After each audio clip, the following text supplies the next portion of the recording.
উমা, ও মা, সেই কখন থেকে আলপনা দিতে বসেছিস? এখনো হলো না তোর? শুধু আলপনা দিলেই হবে? আমার হাতে হাতে বাকি কাজগুলো একটু করে দে মা।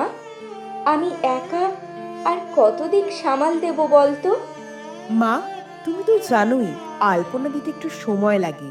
তাছাড়া আমি তোমাকে এত করে বললাম যে আমি, বাবা, ভাই, জেঠু আর বাকি সবার সাথে ঠাকুর আনতে চাই। এই তো মাত্র 2টো মোড় পেরোলেই তো নবীন কাকার কুমোর বাড়ি।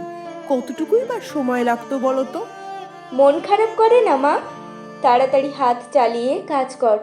এখনো বরণডালা সাজাতে হবে। তুই এই ঘিয়ের প্রদীপগুলো সাজিয়ে দে দেখি। তোর বাবারা কিন্তু এক্ষুনি চলে আসবে ঠাকুর নিয়ে।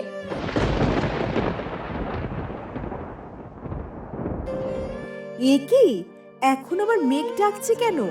এখন আবার বৃষ্টি শুরু হবে নাকি? পুজোর কটা দিন বৃষ্টি হলে তো আমাদের সব আনন্দই মাটি হয়ে যাবে।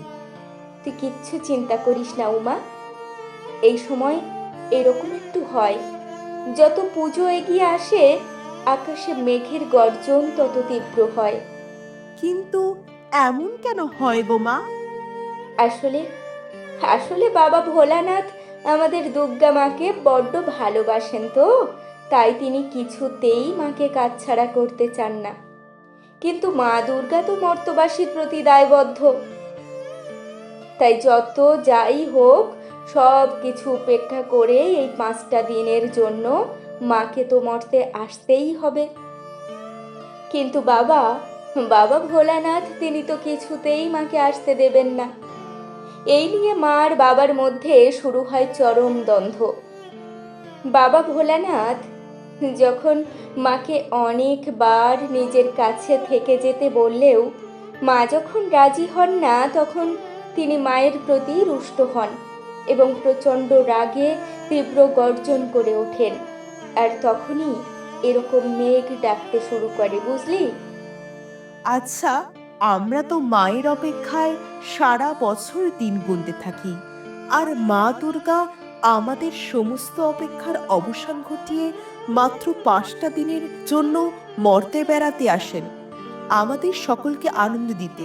তাহলে বাবা এত রুষ্ট হন কেন? ওই যে বললাম, বাবা ভোলানাথ মাকে এক মুহূর্তের জন্য কাছছাড়া হতে দিতে চান না। তাদের এই বন্ধন যে চিরন্তন। ও আচ্ছা, এই কারণেই তাদের মধ্যে তুমুল দ্বন্দ্ব শুরু হয়েছে, তাই না? আচ্ছা, কেমন হয় সেই দ্বন্দ্ব? তুই শুনবি? আচ্ছা বেশ, শোন তাহলে। শিশিরে ভেজা শরতের আকাশে ভাসছে মেঘের ভেলা। বছর পরে দুর্গা মায়ের ঘরে ফেরবার পালা। শিব দুর্গার মধ্যে আবার বেঁধেছে ফের গোল। স্বর্গ রাজ্যে সেই বিষয় নিয়ে চলছে গন্ডগোল। গণেশ বলে, মা তাড়াতাড়ি চলো, আর করো না দেরি। বাইরে এসে দাঁড়িয়ে আছে মর্তে যাবার গাড়ি। আমার প্রিয় লাড্ডু মোদক, মিহিদানা দরবেশ। বেশি দেরি হলে পাবো না কিছুই, সব হয়ে যাবে শেষ। ওদিকে আবার লক্ষ্মী দেবী ব্যস্ত যে রূপচর্চায়, রোজ রোজ তার নতুন নতুন শাড়ি পরতে মন চায়। সরস্বতী তো ব্যস্ত এখন পড়াশোনার কাজে।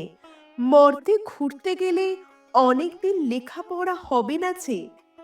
কার্তিক যাবে ময়ূরেতে চড়ে, তোমাদের বলি শোনো, সবার আগে গিয়ে পৌঁছাবে সে, চিন্তা নেই তো কোনো। এদিকে শিব তো দুর্গা মাকে কিছুতেই যেতে দেবে না। বলছে সে মাকে, তোমার বোধ হয় মর্তে যাওয়া আর হলো না। গোটা মর্তবাসী বসে মায়ের আগমনের আশায়। কেমন করে মা আসবে তবে নিজের বাপের বাসায়? এবার কি হবে তাহলে? মা দুর্গা কিভাবে আসবে আমাদের বাড়িতে? আসবে আসবে, একটু অপেক্ষা কর। ওই দেখ, দূর থেকে ঢাকের বাদ্যি শোনা যায়। চল চল, আর বসে থাকলে হবে না। তোর বাবারা বোধ হয় মাকে নিয়ে চলে এলো।